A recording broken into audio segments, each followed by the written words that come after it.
No more lies, no more illusions. We are one.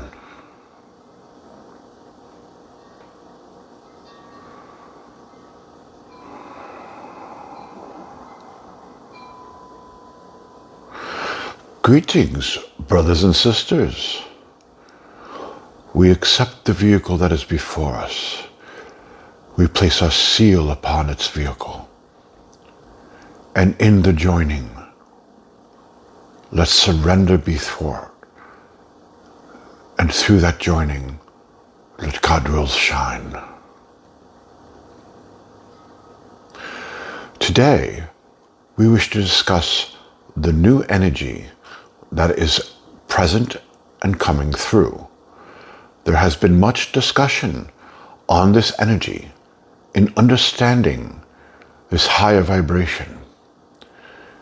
We wish to clarify certain points and understandings and give understanding on how to adapt and move with the new energy. Understanding that you've been celebrating this change coming for many years, without the clear understanding in mass on what this change will require, how this change will move through, and how this will affect your state of being upon this planet. Not your life, your state of being. The age of ego is ending, and the age of being begins. And on being, it is this subject which you must learn. Do you have to learn? No, you can choose not to. If you wish to move in with the new energy and have your life transformed accordingly, then being is the focus. We have said previously that the group mind is splitting.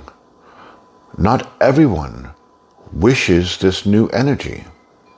We pointed out that there are those within your group mind that state the belief that they wish things to go back to the 1950s when life was good. In the 1950s was before the energy started coming in. Hear their words and their demands clearly. What are they actually saying? They are saying life was better without the new energy. And any change that represents this move into a state of being, they reject. And they are attempting to hold on to the vibration that they know as the new energy rises and takes effect in your place of being. And so a choice had to be made. Not everyone wishes to move forward, and that is their right according to free will. You were giving the great gift, as we all have been, is receiving that gift, that you can be what you wish. You have free will. By right of consciousness, a change must occur. You cannot stop this new energy from coming in. The age of Kali Yuga is over. And the age of enlightenment of being has begun. And so what to do? There are some who wish it and some who don't. And so, by right of consciousness, the group mind begins to split. And these are the changes that you've seen going on in your society, in what is occurring physically.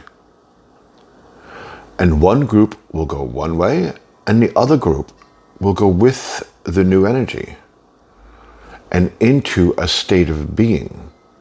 Those who do not wish to join this energy and continue exploring the energy of fear and the energy of limitation, will do so. Life is not so black and white, but they will not do it here, because here on this planet is the new energy. Their wishes to say they don't wish to participate is a choice to leave it, to leave the experience and create life anew. So there will be a point in time within the changes, and it has been described as many things, as a reckoning, as a destructive event, as a phasing out of one while the other continues. Many words to capture this essence of your group mind splitting. We wish to state that it is nothing more than free will in action. It is free will in action. You don't need to continue experiencing this new energy. You have the right to continue life as you know it. But within that choice, that means making a choice not to be here. What you cannot do is redirect the energy of the universe. And right now, the energy is shifting and changing. This was always to occur. This always happens on occasion. But this is the time in mass that there is an indecision. One part wants one thing, another part wants something else. What to do, what to do. And by right of consciousness, you have already decided. No one is doing this to you, and no one is doing this for you. You are choosing, as is always your right. And so by right of consciousness, you decide which path to choose. And so today, we wish to speak to the ones who have made the choice to move with the new energy. And our vocabulary in the meetings previous has switched so that more and more we are not focusing on the all, but focusing on a particular group within a group mind. It is for them that we are here to discourse and give lessons. Does that mean that the other is somehow unacceptable, somehow not part of the conversation? No. They will continue to get lessons once this change has gone through. But our point in focus is to help those who are switching into the state of being at this moment, at this time, to assist in that movement, because that is your will. One is not better than another. One is not better than another. But to reach those who are currently in a state of choosing not, the only way to communicate, because of the choice that they are making at this point in time, is to reaffirm what they think they already know. And physically what they think they already know is not based on the truth of the energy they are within. And so by right of consciousness, they have cut off communication with us. That will settle. There'll come a time when, so to speak, the dust settles, that communication will be reestablished within the energy that they are choosing. But at this point in time, communication has been cut off.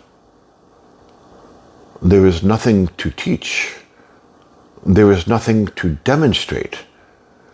Because in order to continue to attempt to maintain a foothold within the new energy, they have cycled their perceptions so that they repeat.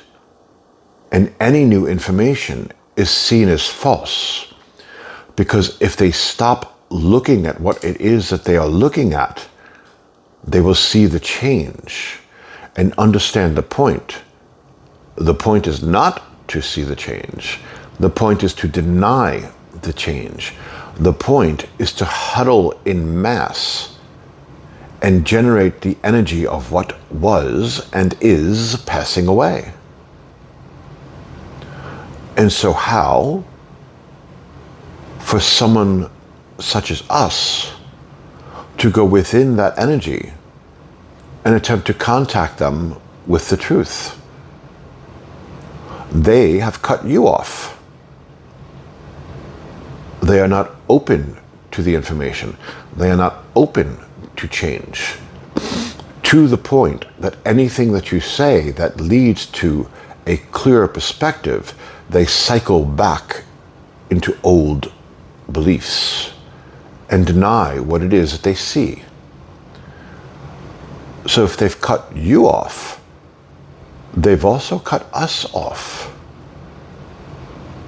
And so while you've been trained and taught to believe that when it comes to shedding light, it goes to all, compassion goes to all, for they still are your brothers and sisters, and still, by right of consciousness, deserve compassion always, not from a meriting system, but from a statement of I am and a demonstration of who you believe yourself to be.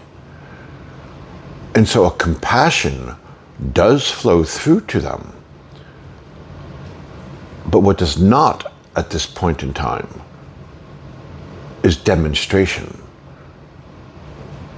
They are not in the frequency that they can hear us. They are also not in the frequency that they can hear you. And there'll be a natural resolution, which is what the prophecies were based on, although from many different aspects, many different angles, some of them wrathful, some of them loving, some of them spiritually understanding just frequency of it alone. But by either way, by right of consciousness, you are making your choices. And so the gift that we bring before you is, what choice do you make? By right of consciousness, what do you choose? Do you understand the changes that are before you? Do you understand the difference? When you ask for a change in vibration, a change of way of being on this planet, everything is up for grabs. What must you exchange for this change? When there is a change, there is always an exchange. There is no such thing as a change without an exchange. Your science proves this. In order for two elements to combine, they give up their form and form a new one. Something is released, something is taken on, and when the chemical reaction is done, you have a new type of element. Two become one. There is an exchange of energy and a release of energy. This is the way change always works. God is the great exchanger, not the great giver. And so when you step within this energy, ask yourself the question, What must I exchange for this new energy? Because it puts you in a place of surrender. Surrender is the key. You can go through the change if you choose, as past patterns have dictated, bumping your head on every step along the way, or you could be wise and understand, from this point forward, I don't understand. I don't know. I follow moment by moment. We have said previously that when this time is upon you, the way to get through it is to be in the moment. And we encouraged to learn, to practice, to ask, to understand being in the moment.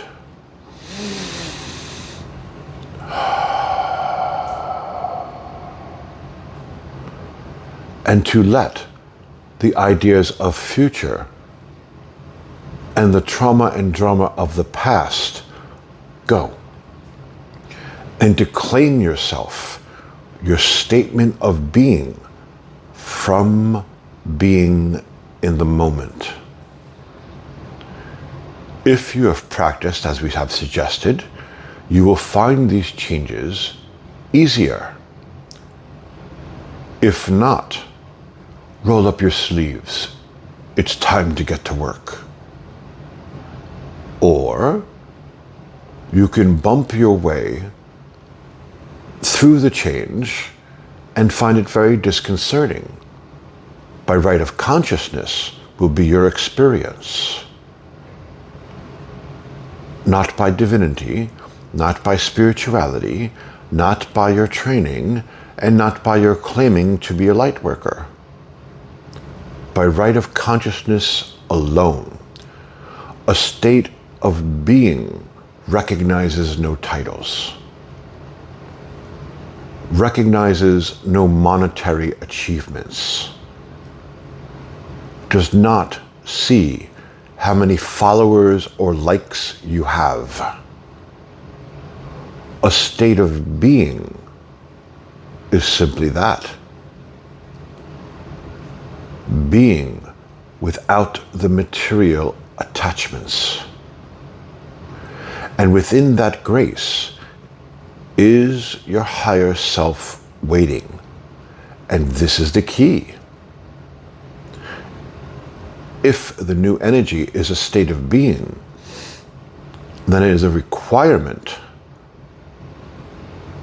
that the intellect, the emotions, the observer, the subconscious are joined with the sense of knowing.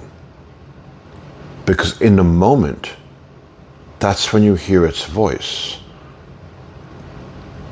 The trauma and the drama of the past die down. You don't project into the future your worries to meet yourself there, to have a better self. That does not mean you don't experience worry. That does not mean you don't experience fear, guilt, shame, any of the things you are experiencing now. The difference, hear us clearly, the difference is you are not pulling from the past and projecting it into the future to resolve. You experience it in a moment and you understand, I am not my thoughts and emotions. And you can experience them and allow them to flow past you. It is not your thoughts and emotions that give you the issues. It is not your past pain and trauma that give you the issues. What gives you the issues is your attachment to them.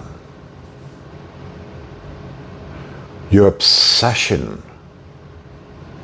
to not break eye contact with them, to watch them consistently, obsessively, trying to fix them, trying to rearrange them. And so, the first stage we bring you in understanding yourself within this new energy is learning to break your obsession. Obsession of what? Obsession of perception. What you choose to give your attention to. And in this, we speak of your thoughts and emotions. Thoughts and emotions are reactionary agents. Their purpose is to give physical construct. They have no allegiance to truth. They have no allegiance to your purpose. They have no allegiance to that which is. But yet, that which is set them in motion. So the clear question is, if they have no allegiance to all of these things, then what is their allegiance to? Why were they created? Their gift, their purpose, is to create physical construct for spirit in the body, for experience. There is nothing that you give your attention to that you do not become. Whether it is the sun coming up over the sunset, over the rise, and the beauty of that sight, or two people fighting in a parking lot. When you give the attention to the sun coming over the sunrise, you tap into the beauty of that energy. And is it the stillness within? No. Is it peaceful? Yes. The two people in the parking lot, they could be hugging each other in true general gratification. Is that peaceful and uplifting? Yes. Or they could be slugging it out. Regardless of what the circumstances, what you can't get around is that when you give it your attention, you become it. You tap into it. You experience it. And if this was not true, a true statement, then why do you have so many techniques of protecting yourself from it? I will white light myself. I will wear this idol of the evil eye to protect myself from people's bad mojo. I have this ritual for cleansing the room. It's because the moment you give your attention to something, you take on the energy and the experience that it is, even if it's subconscious. You enter a room and two people were arguing and someone else enters and suddenly you're speaking them into a way that was much more aggressive than before you came in the room. And then you find out later on there was a major argument in that room. And you say, oh, I empathically picked that up and acted on it. Or if you're not conscious, I'm having a bad day. Excuse me. Or even less conscious, you just act on it with no thought to the process and just channel the aggression through as a reactionary agent yourself.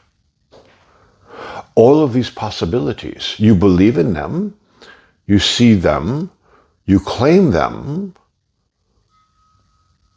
but yet don't really focus on what that means.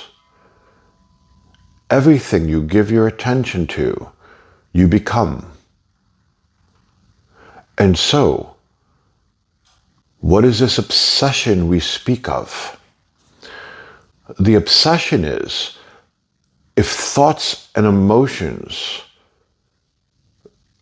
bring physical construct, that is their purpose. Give us a moment, we need to raise his energy.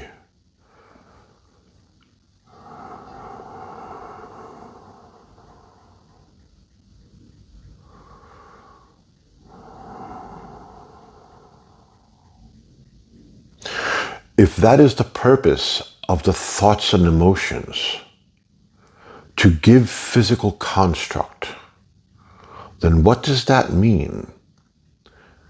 It means that the reason why your mind drives you crazy is because you can't break your attention from the thoughts and emotions. So who is observing these thoughts and emotions? No matter what you perceive, there's something there observing. The question we have before you is, does the observer need to be attached to what it observes? For example, if you are looking at a river, do you need to stare at the river at one point and take on all the characteristics of that river? Or can you step back and see the whole of the river, which is still the river, and allow it to float by and see its larger pattern, its larger purpose, its larger flow? And suddenly, the observer is not obsessed on that one spot on the river, but now can step back and feel the beauty of the flow and energy of it moving as one. And in this we speak of your mind. Do you need to focus on the small area of the thoughts and emotions? Or can the observer wake up and break the obsession of it being that one spot and learn to step back and see the flow of the entire mind, of the beauty and power that is contained within? And in this, that disturbing thought and emotion will still be, but now it's within the view of the entirety of the beauty of it. It's not so consuming and overwhelming. It can float on by. I don't need to engage it because I have broken with my obsession of it. And therein lies peace. And within this of being in the moment is when meditation can truly dawn, because at this point, it's the appropriate tool because the original problem has been resolved. Then you can go into deeper states of the mind. Why? Because you have the grounding and stillness to do so. You have the ability to focus. But as long as you focus your obsession on your thoughts and emotions and being right and being perfect and constantly judging and trying to fix yourself, that is your fear. And fear is not going into the state of being, which is the new energy. And we will circle back to that in a moment. You are focusing on the fear. So how, with fear, can you possibly go deeper into your mind with meditation as a tool if you can't accept your mind without the tool? Aren't you putting the cart before the horse? And here is our point. You go into a meditation, it's assumed, because we've had it assumed, that what our words mean is that you shouldn't go to meditation groups. That's not what we're saying. I shouldn't go to healers. That's not what we're saying. I shouldn't participate in these modalities. That's not what we're saying. For one person to enlighten in one state, in one way, and then attempt to cram everyone through it and process them the same way, you get the Bible. How well does that work? That doesn't mean it doesn't work. You will come across individuals that read it and come up with true light. But in mass, where is that light? Where is the demonstration of the teachings? And we don't want to just pick on one work. You can do this with every work. It is not meant to be done in mass. And we have said this in previous lessons.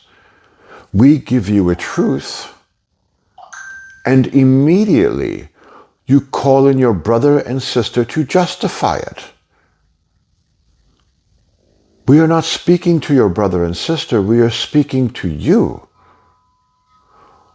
Do not call your brother and sisters to stand next to you to justify you. It is your mind, your choice. They cannot help you. And we will say it again. If this will not be done by you, it will not be done. So please, do not misquote us in what we say. The point we bring up of why these modalities are not helpful at this point, if you do not understand what we are saying about the obsession and breaking the perception of it, is because you enter into the experience and you quote to us and say, I experienced this great energy. I experienced this expanded state. I experienced this higher vibration. Good. Yes, you did.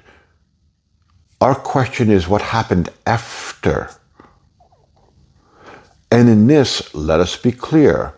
We do not speak of the individual that was ready for that energy, had an epiphany, and their mind expanded. That means they connected to the higher self. When the mind was aligned, it changed thoughts and emotions forever. That is the point of what's supposed to be happening. They were ready for it. But again, we come back and say, in mass, what happened after the grand meditation experience, the grand mass healing experience, the grand individual experience? When you left without an epiphany, you had the experience of the expansive energy. Your tuning fork vibrates because you can feel the truth.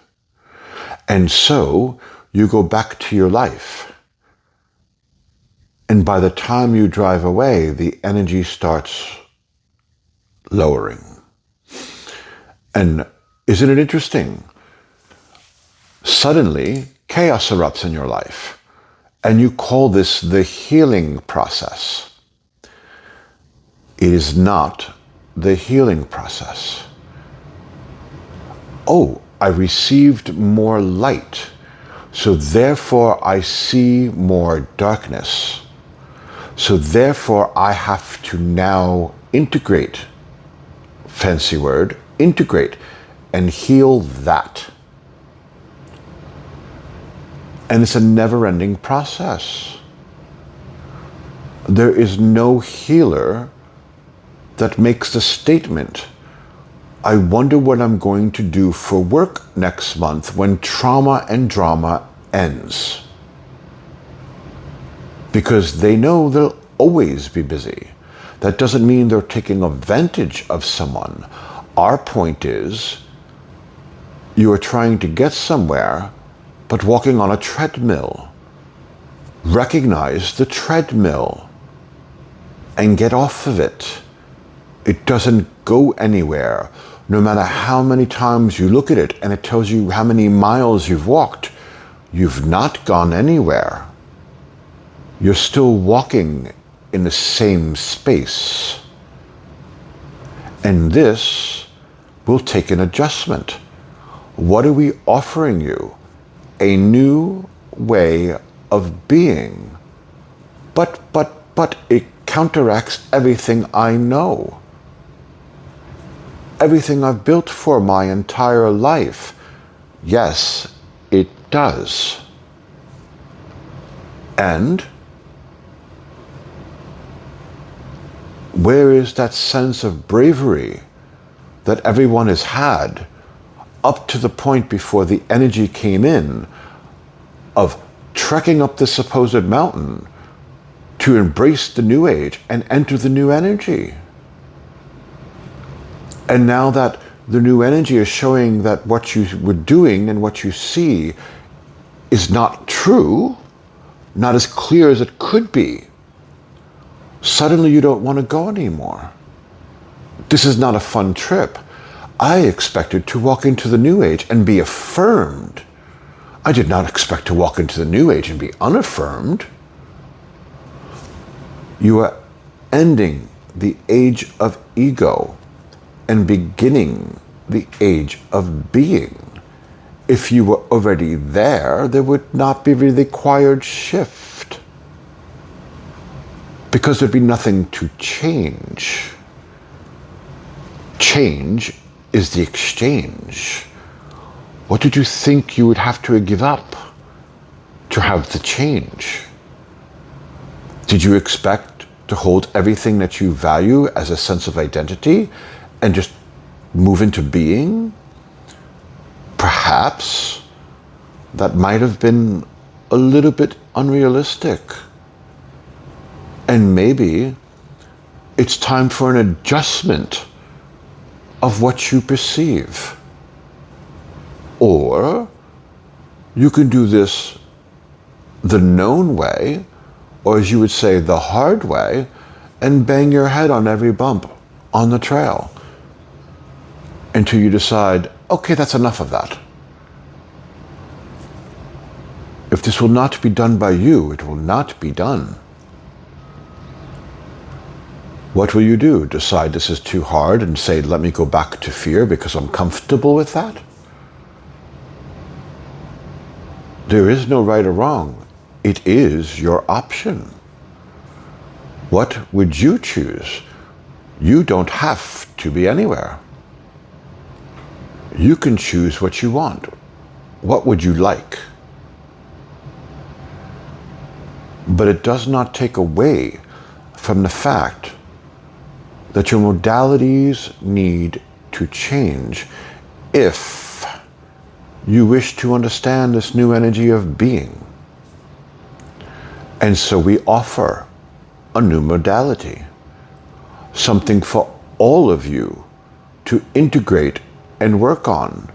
And through that integration, will bring you into harmony with the new energy. And we might add, with less head bumps, if you choose. So, this energy comes up of this new issues to work out because you went and doused yourself in whatever modality you choose to call it, of this higher energy, because the higher energy is the answer. Douse yourselves in it, shower in it, bathe, and bring it through, because it will do healing. Our evidence, look, you experience the state of knowing for this nanosecond during that experience. And look, all of this trauma and drama came up to experience, to continue healing.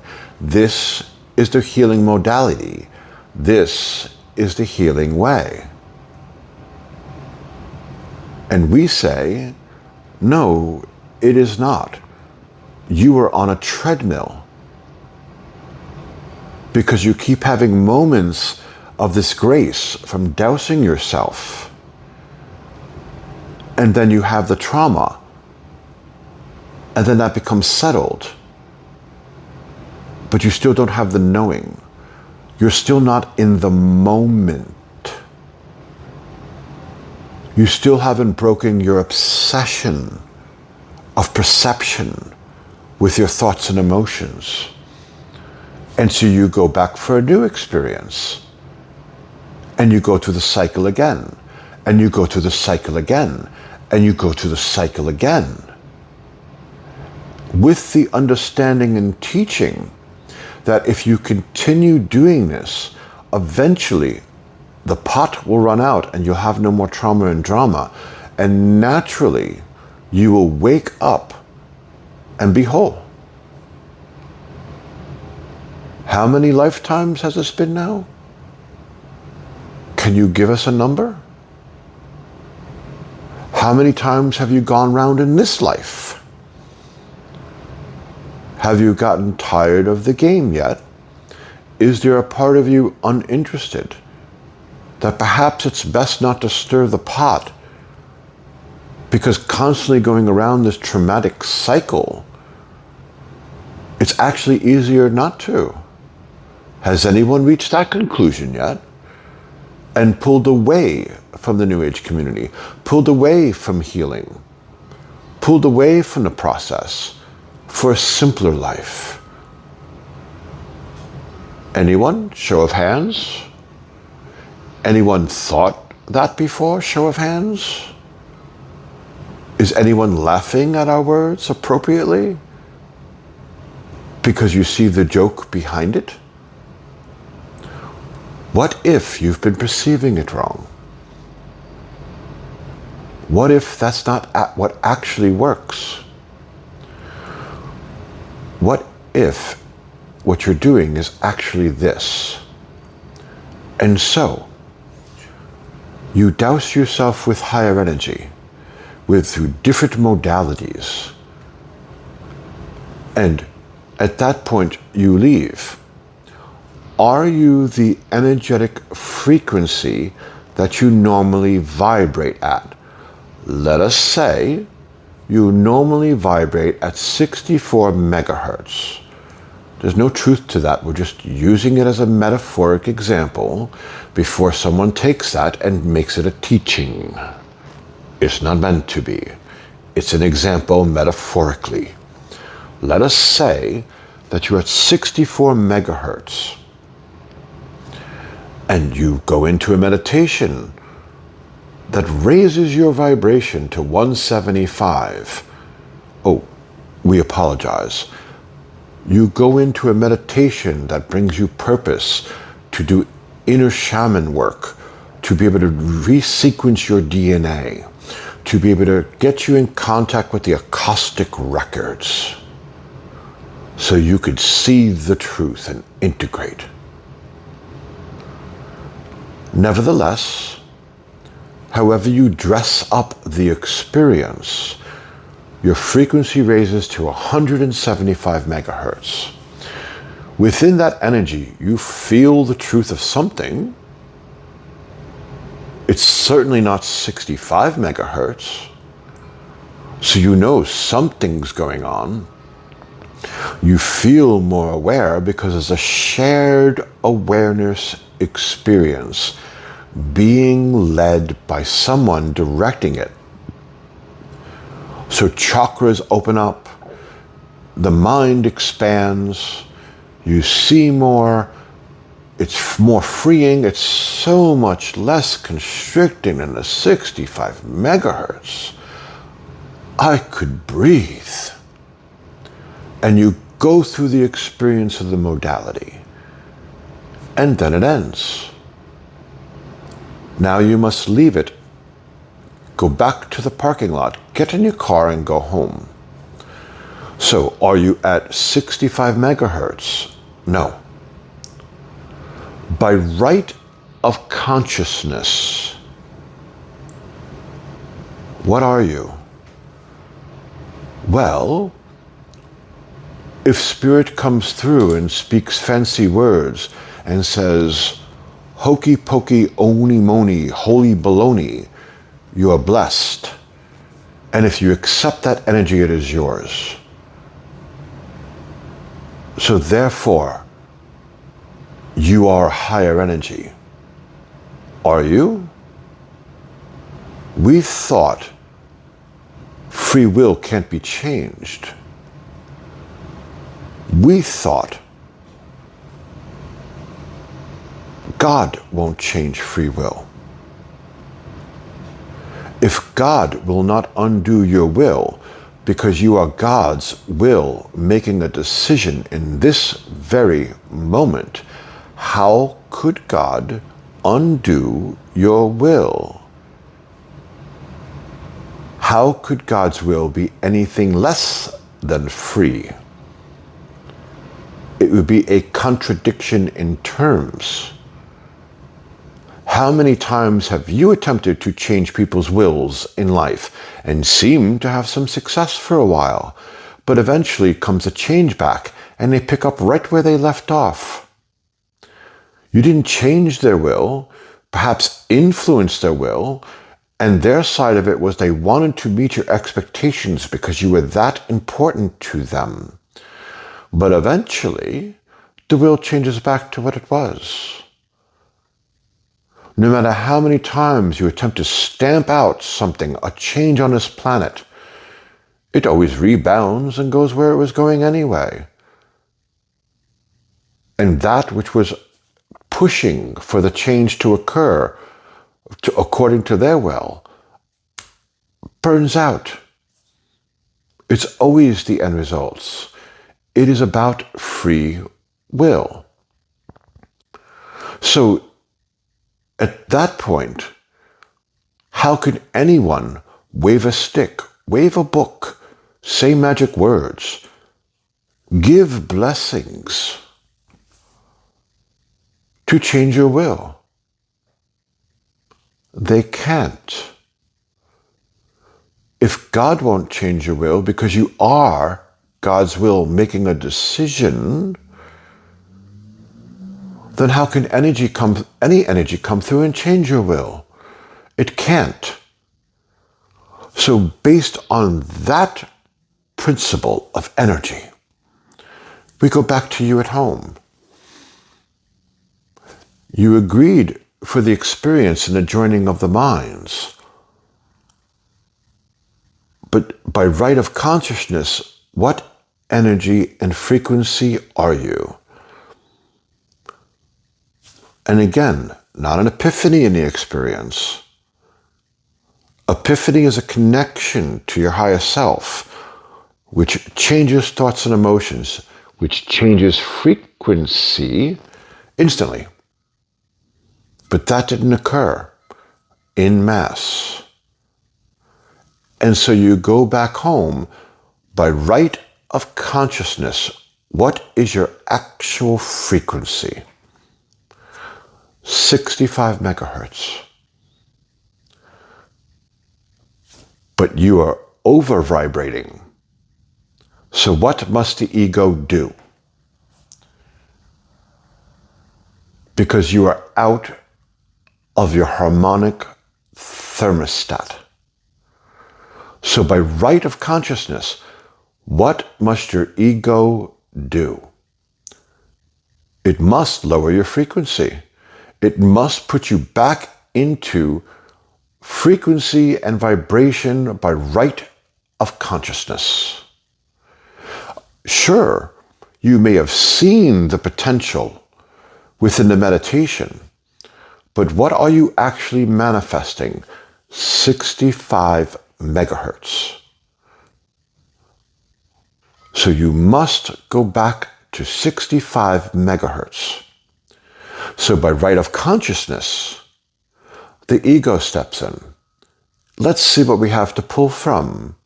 Oh, mommy issues, daddy issues, now with the boss at work, reactionary things. And here it comes. You experienced a trauma and a drama. The twins show up and live in the house with you for a while. You can't get away from them. They're with you in the supermarket. They're with you at your job. They're with you when you pick up the kids. And slowly, your vibration comes down through judging yourself, and if we may say, emotionally beating the hell out of yourself.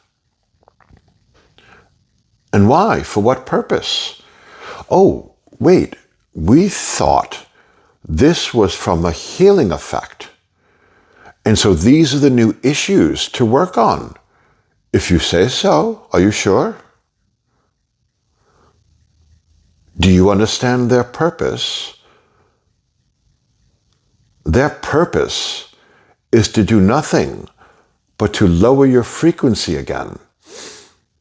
And our proof is there's a point in time that they naturally just stop. Whatever the trauma and drama was, it suddenly dries up and disappears. If you just observe it and go through the experience, or observe the experiences you had,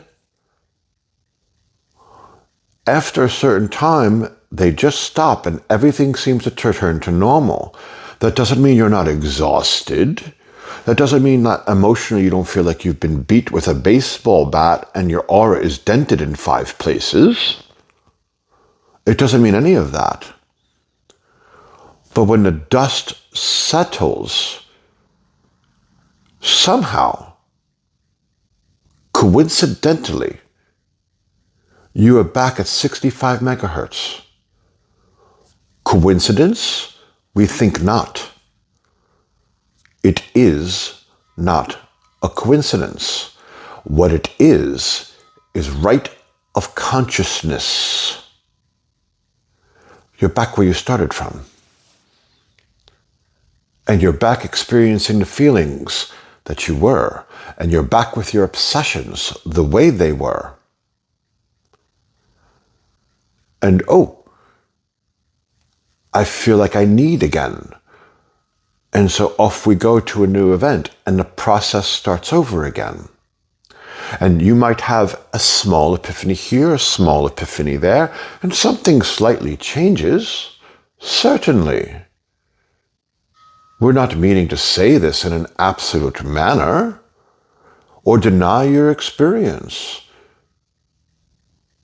Small baubles compared to the brilliance of your mind. Do you really wish to go through continual experience where it's accidental alignments, but the majority of it is this constant craze of change and back and forth and back and forth and back and forth? Again, you can if you choose to. If you wish to stick to that belief, by all means. It is by your right, your experience. But perhaps there's a better way. Perhaps there is a new way of being that's supported by the energy coming in to be in harmony with it. And so instead of going through this cycle and constantly going to these events to feed off the energy of higher vibration like an emotional vampire, and then letting it fade and dealing with the consequences and feeling less than, so you go back and feed off the energy, and then again go through the chaos, and then feel like you're not enough and go back, and have occasional gradual moments of betterment. What if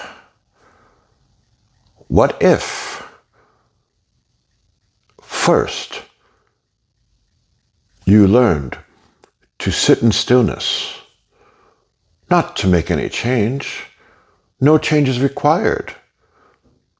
In truth, if you've heard what we're saying, no major change is possible, not in the way that you know it.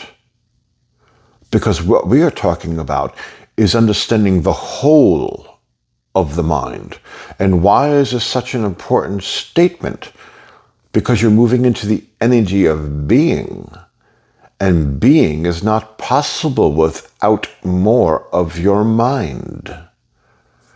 And so the tools that you've been using, that you've been giving, it's time to put the toys aside. And it's time to trade them in for more adult-like spiritual experiences. And we have said this before, and we'll say it now. We have come to teach a new way. It is time to learn a new way to step into being, because this is what you requested. This is what you've chosen. This is what you've wanted. And we make it clear, we are not speaking to everyone. We are speaking to those who will listen, not to us, to you, to what's going on inside you right now. Because no matter what we lay before you, without you listening to that inspiration, move. Pick these tools up. This is what we've been waiting for. Without that being the source, this is entertainment value. It doesn't mean anything. You can intellectually grasp it and say it like a parrot saying a prayer. And that is all it means. What is required for the magic to occur is for you to finally listen to that which in. Not us, you. If you will not do this, it will not be done. No one can break your free will. And so, we say that the point is to break the obsession, to sit in silence, to go within. And within that space, observe.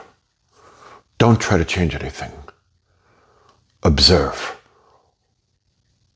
As if you're watching a leaf flow past you on a river. Watch the thoughts and emotions go by. Learn to pull your attachment to them back.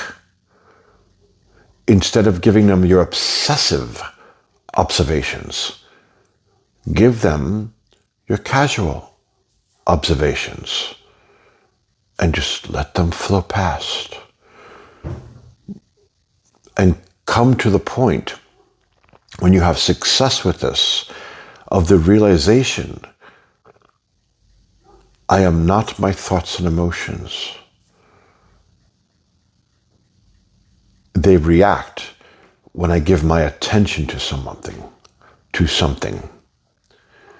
They react when I pay attention to whatever it is that catches my attention, and instantly they are there. Does that make them the truth? When you have enough experience stepping back and allowing them to flow by and not paying attention, and pull your attention back, then you will have something to compare your obsession to. The reason why you will know you are not your thoughts and emotions is because at that point you will know yourself to be something different.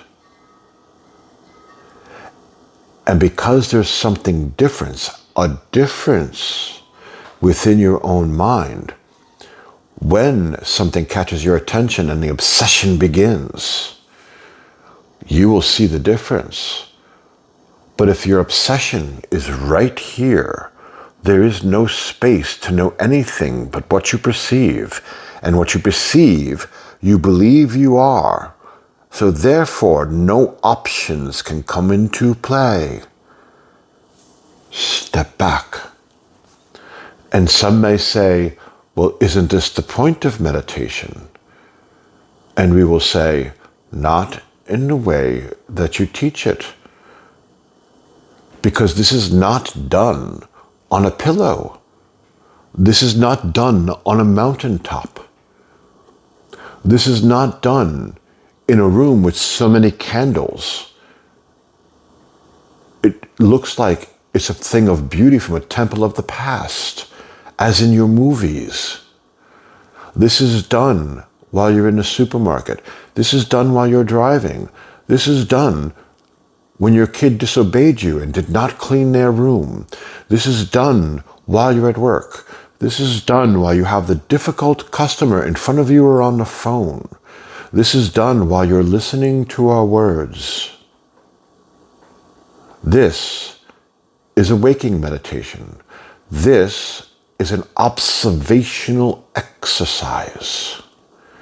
And these lessons were given all the way back in conversations with Anatheial 6 years ago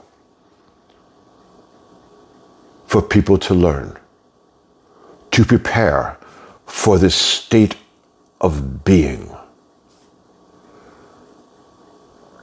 And this was given in other avenues for each of you to do. And for some, this might be brand spanking new. Either way, it is time to roll up your sleeves and get to work. Not because we say so, not because you have to. You do not. What would you choose? Do you want this state of being that you celebrated for so many years? Yes or no? What will you choose to be? It is entirely up to you. Now, there's one point that we wanted to make that we promised to come back around to. Give us a moment. We're going to raise our sun's energy to get through this, to make it one complete lesson.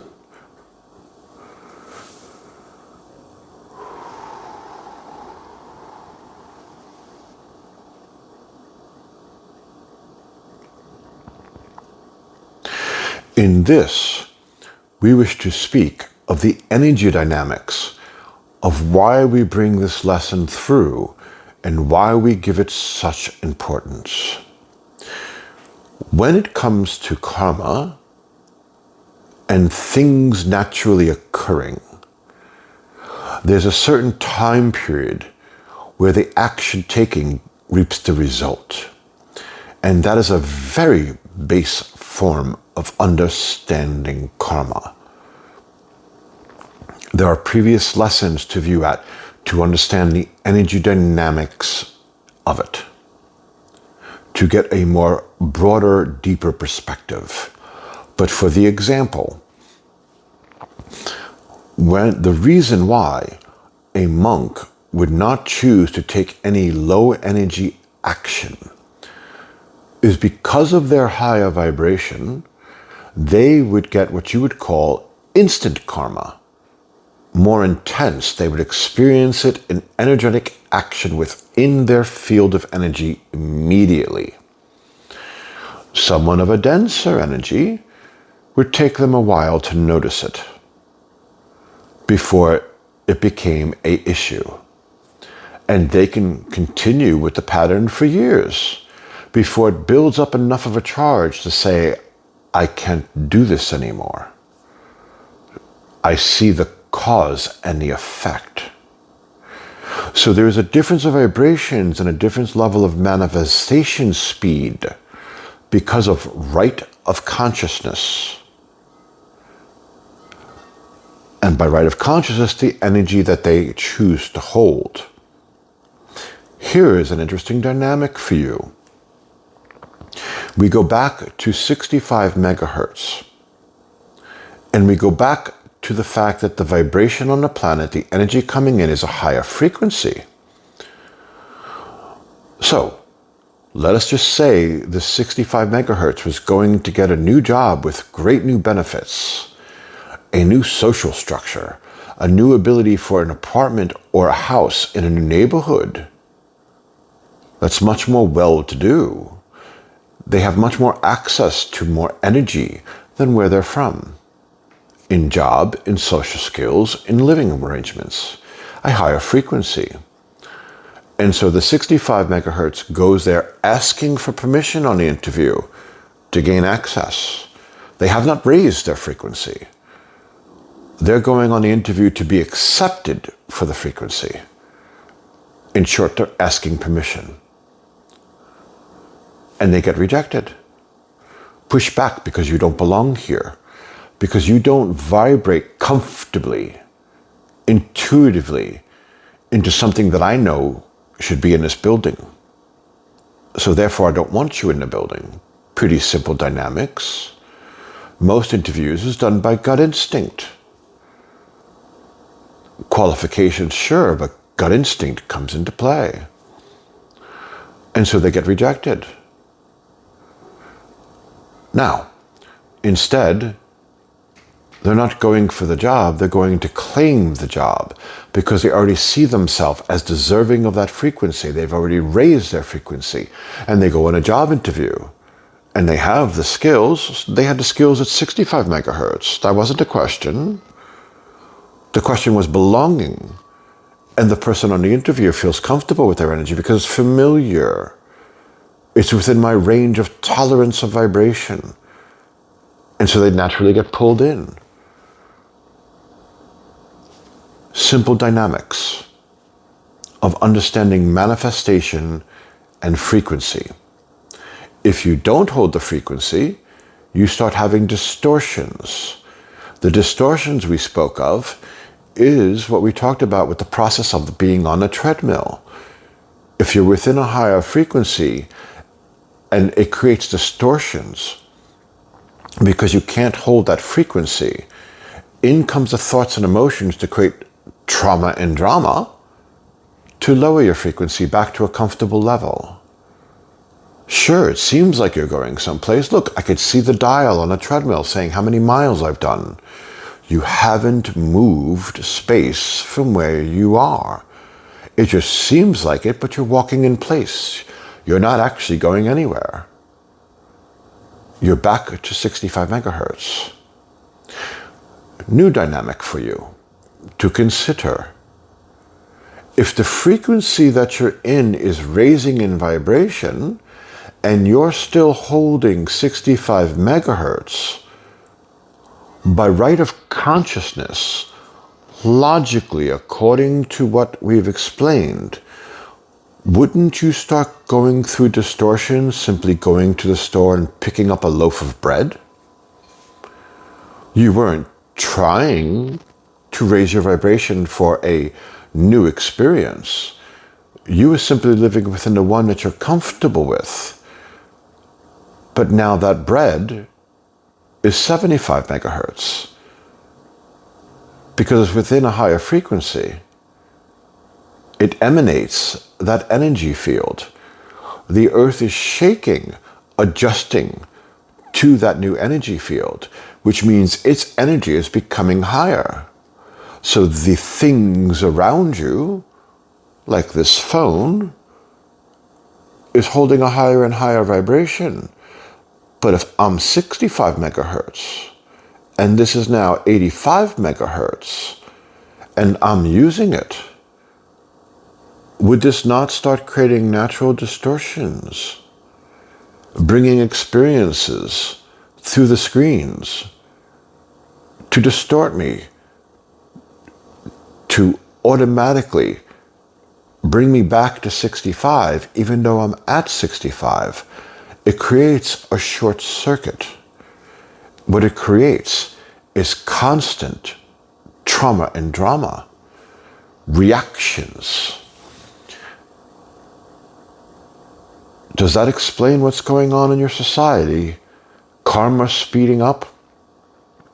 Time speeding up? So many problems that you begin to lose track of Marco Polo.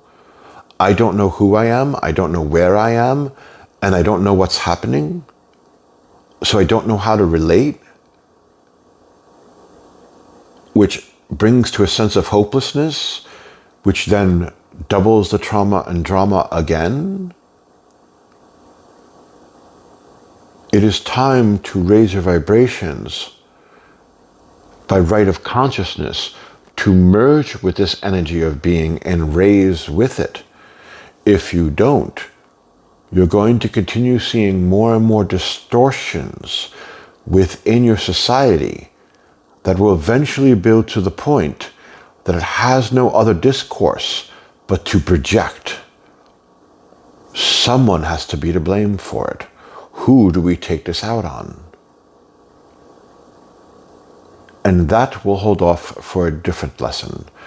Our son's energy grows tired, and he must rest. And our peace to you.